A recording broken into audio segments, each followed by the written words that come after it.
इस वीडियो को पूरा देखो। आज ही आपके जीवन से सारी परेशानी खत्म होगी और चैनल को सब्सक्राइब और वीडियो को लाइक करें। परमेश्वर आपसे क्या चाहता है, उसका क्या उद्देश्य है आपके प्रति, इसलिए आपको संसार में बुलाया है और चुना है। परमेश्वर की बातों को आज हम जानेंगे, वचन के द्वारा आज हम सीख लेंगे। हर एक जन जानेंगे कि परमेश्वर हमें क्यों बुलाया है, किस लिए बुलाया है। ये हमें जानने की आवश्यकता है इस पृथ्वी के अंदर, और हमें कैसे चलना है। बुलाया है तो हमें कैसे चलना है, कैसे नहीं चलना, उसकी आज्ञा के अनुसार हमें अपने जीवन को बिताना है। ऐसे हमें चलना है, क्योंकि बुलावट उसकी है, हमारी नहीं है। इसलिए आज हम जानेंगे, देखेंगे हम कुलिसियों 3:12 हम पढ़ेंगे। इसलिए परमेश्वर के चुने हुए के समान जो पवित्र और प्रिय है, बड़ी करुणा और भलाई और दीनता और नम्रता और सहनशीलता धारण करो। परमेश्वर ने हमें किस लिए बुलाया है? वो कहता है नम्रता, करुणा, सहनशीलता को धारण करना है, दीनता को धारण करना है। अगर हमारे अंदर ये चीज़ पाई नहीं जाएंगी तो मसीह को दुख होगा।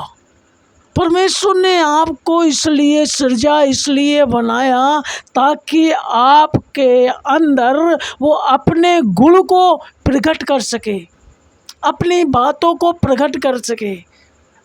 कैसे वो इस पृथ्वी में रहा, वैसे ही अपना स्वभाव आपके अंदर वो देखना चाहता है। वो परमेश्वर है, आपको स्वयं अपने स्वभाव में देखना चाहता है।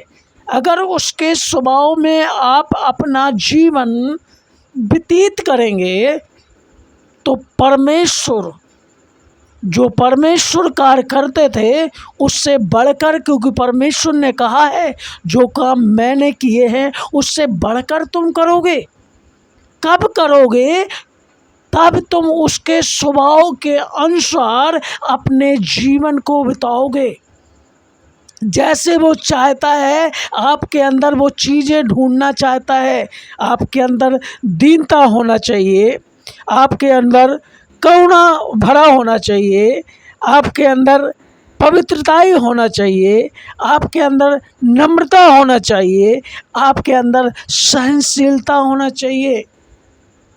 ये नहीं थोड़ा सा किसी ने कहा बस हो गया, काम बिगड़ गए। ठीक है, सहनशीलता रखो अपने आप को, तब परमेश्वर जो आपके लिए रखा वो देगा। नम्रता आपको रखना होगा। नम्रता नहीं है, जरा भी भलाई करने की ताकत नहीं है जरा भी, तो परमेश्वर ने आपको इसीलिए बुलाया ताकि अपने तरीके से वो आपको चुने। उसका चुनाव है, उसने बोला है, उसने चुना है, इसलिए आपको वो पवित्रता में बढ़ाएगा, दीनता में बढ़ाएगा, सहनशीलता में बढ़ाएगा, भलाई में बढ़ाएगा, करुणा में बढ़ाएगा। वो परमेश्वर का स्वभाव है। इसलिए परमेश्वर अपने स्वभाव में आपको बदलना चाहता है। अगर उसके स्वभाव में आप बदलना सीखोगे, जानोगे, जैसे आज पढ़ा है वैसे ही अपने आप को ढाल दोगे, तो जो कुछ पृथ्वी पे आप चाहोगे वो आप भी कर पाओगे। परमेश्वर ने कहा देखो मैंने तुम्हें सांपों और बिच्छुओं का रौंदने का और शत्रु की सारी सामर्थ्य के ऊपर वो अधिकार दिया है, उससे कुछ हानि ना होगी। सचमुच वो अधिकार आपके ऊपर लागू हो जाएगा और आप कार्य करने पाओगे। लेकिन ये चीज़ें पहले आपको धारण करना पड़ेगा, क्योंकि परमेश्वर ने आपको चुना है। इसलिए वो आपको स्वयं वैसे ही सिखाना चाहता है, जैसे वो पृथ्वी पे काम कर रहा था वैसे ही आप भी करो। हम सब मिलके करें, उसका यही लक्ष्य है, यही मनसा है उसका। उसकी मंशा के अनुसार, उसके लक्ष्य के अनुसार हम अपने जीवन को बिताएंगे इस पृथ्वी पे, तब हम बड़े काम कर सकते हैं। मसीह की महिमा जब ही होगी, उसकी तारीफ, उसका धन्यवाद, उसका परमेश्वर का जब हम सही से कर पाएंगे। अपने आप को हमें चेंज और बदलाव नहीं करेंगे जब तक हम मसीह लोग हमें मसीह का रूप करके नहीं देख पाएंगे। लोग हमें पहचान नहीं पाएंगे, यही समझेंगे आह पृथ्वी के लोग हैं, पृथ्वी के तरीके से बातें हैं, इनके चाल चलन है। क्यों यीशु मसीह ने कहा है जैसा स्वभाव मेरा है वैसी तुम्हारा भी स्वभाव होना चाहिए, तुम्हारा भी चाल चलन होना चाहिए। इसीलिए कहा क्योंकि परमेश्वर ने कहा मैंने तुम्हें चुना है। ये वचन इसीलिए वो बोल रहा है, कुलिसियों को समझा रहा, बता रहा है कि तुम्हारा नया जीवन कैसे होना चाहिए। इसलिए वो बता रहा है 3:12 में, इसलिए परमेश्वर के चुने हुओं के समान जो पवित्र और प्रिय हैं। कौन? जो पवित्र और प्रिय हैं। परमेश्वर कह रहा है जो प्रिय हैं, हमारे बहुत प्रेम करते हैं, उनके लिए अपने आप को उसने कुर्बान कर दिया है। वो आपको बहुत प्रेम करने वाला परमेश्वर है। वो कहता है प्रिय है, उनके लिए ये बातें कह रहा हूँ मैं। जो प्रेम नहीं करते उनके लिए नहीं ये बातें कह रहा हूँ। जो प्रिय हैं परमेश्वर के, पुत्र पुत्रियाँ हैं परमेश्वर के, उनको परमेश्वर ने चुना है। इसलिए वो इतना डांट फटकार करके आपको सिखाना चाहता है, आपको बताना चाहता है। इसलिए आप परमेश्वर से सीखें, तब आप आगे बढ़ सकते हैं। हालेलुया। परमेश्वर के नाम की महिमा हो। और जानेंगे एक वचन को, उसी में से पढ़ेंगे लूका 21 का 34 और 35 हम पढ़ेंगे। इसलिए सावधान रहो, ऐसा ना हो कि तुम्हारे मन खुमार और मतवालेपन और इस जीवन की चिंताओं में सुस्त हो जाएं और वह दिन तुम पर फंदे के समान अचानक आ पड़े। 35 पढ़ेंगे, क्योंकि वह सारी पृथ्वी के सब रहने वालों पर इसी प्रकार आ पड़ेगा। परमेश्वर यहाँ बहुत गहरी बात आपको सिखाने के लिए बोल रहा है। इसलिए आपको सावधानी से पृथ्वी पे जीवन बिताना है। परमेश्वर कहता है आप सावधान हो जाओ बच्चों। आप दीनता और प्रेम से चलने वाले बच्चे हो, आप सहनशीलता में चलने वाले बच्चे हो। इसलिए आपको परमेश्वर कहता है सावधान आप हो जाएं। अगर आप सावधान हो जाएंगे तो परमेश्वर की सब बातें अच्छी रीति से सीख पाएंगे और संसार में चल पाएंगे। वो कहता सावधान हो जाओ, सावधान रहो कि तुम्हारी चिंताएं मतवालेपन मतलब उल्टे कामों में ना फंस जाओ, दुनिया की चिंताओं में ना फंस जाओ, सुस्त जीवन ना हो जाए। अगर ऐसे जीवन आपके हो जाएंगे तो फंदे के समान अचानक आप पे विपत्ति आ सकती है, अचानक कोई दुर्घटना घट सकती है। परमेश्वर इस बात के लिए बता रहा है, परमेश्वर इस बात के लिए समझा रहा है कि तुम पे अचानक होने वाला हमला से आपको बचाने के लिए परमेश्वर इस बात को बोल रहा है। इसलिए आप सावधान रहना, अचानक आप पे कोई हमला ना कर दे, क्योंकि वो छुप कर बैठा है, कब वार कर दे कोई पता नहीं आपको, और हमें कोई पता नहीं पड़ता है कब वार आपके ऊपर हो जाए। इसलिए आप सावधान रहो। दुनिया की चिंताओं में, जीवन के अपने बिताने की चिंताओं में इस तरीके से ऐसे अचानक फंदे में ना पड़ जाओ। शैतान आपको फ़ायदा ना उठाए। इसलिए परमेश्वर ये सारी बातें आपको बताना चाहता है। वो कहता है संसार में आपको सावधानी से चलना होगा। आप सावधानी से चले। ये तो संसार के लोगों पे अचानक आएंगी ये विपत्तियाँ। आप क्यों उस झमेले में फंसते हो? उसमें आपको नहीं फंसना है। परमेश्वर ने तो आपको चुना है, बुलाया है, इसलिए नहीं बुलाया इस झमेले में पड़ने के लिए। वो कहता है संसार के लोगों पर ये विपत्तियां, समस्या आएंगी, वो इस झमेले में पड़ जाएंगे एक समय। अगर आपकी बात को अभी नहीं समझ रहे हैं, आप अगर यीशु मसीह के बारे में कुछ बातचीत करते हैं तो नहीं लोग जान रहे हैं, तो वो झमेले में आ जाएंगे। एक समय ऐसा आएगा, परमेश्वर जब आएगा वो झमेले में पड़ जाएंगे लोग।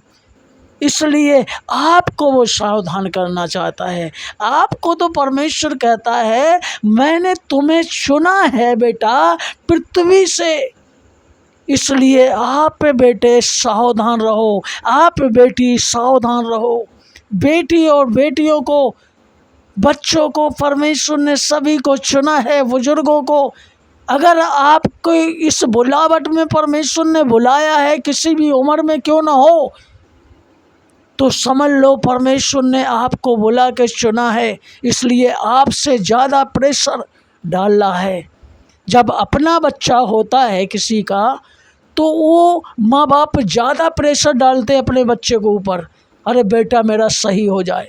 बाहर के बेटे को जल्दी समझाएंगे नहीं, वो ना कुछ बोलेंगे, ज़्यादा थोड़ा कहेंगे नहीं मान रहा, कोई बात नहीं बेटे। अपने बेटे को मार भी सकते हैं, पीट भी समझा सकते हैं, पीट के समझा सकते हैं, ताकि वो बुरी संगति में, बुरे लोगों से बच जाए। ऐसी हमारा परमेश्वर चाहता है। उस सावधानी की बातों को बताना चाहता है ताकि तुम उस झमेले में, बुराइयों में, फसाद में, झगड़े में, दुनियादारी के चक्कर में फंस ना जाओ। इसलिए परमेश्वर आपको बार बार इस वचन के द्वारा चेतावनी देता है, बार बार बताता है। परमेश्वर आपको इसलिए बताता है क्योंकि उसने आपको चुना है। उसको बहुत कष्ट होता है कि हमारा बेटा जो हमने दुनिया में चुनकर इसको लाए हैं, दुनिया में इसको बिठाया है, दुनिया में रखा है, वो बेटा ऐसा चले तो बड़ा दुख होता है, उसको बड़ा कष्ट पहुंचता है। हमने कैसा चुनाव किया, वे अपने चुनाव के ऊपर सोचता है परमेश्वर, हो हमने कैसा चुनाव किया, इसके अंदर कैसी बातें हैं। आज हमारे स्वभाव के अनुसार अपना जीवन बिल्कुल बिता नहीं रहा, उसको दुख होता है। ऐसे अपने माँ बाप अगर बच्चों के प्रति बच्चे गलत निकल जाते हैं तो माँ बाप को कितना दुख होता है कि देखिए हमारा बच्चा कैसे, हमने क्या नहीं किया, कितना परिश्रम किया इसके लिए, लेकिन वो गलत संगति में, गलत लोगों के सोच विचार में, गलत लोगों की बातों में फंस गया है। अब उसको कौन छुड़ाएगा?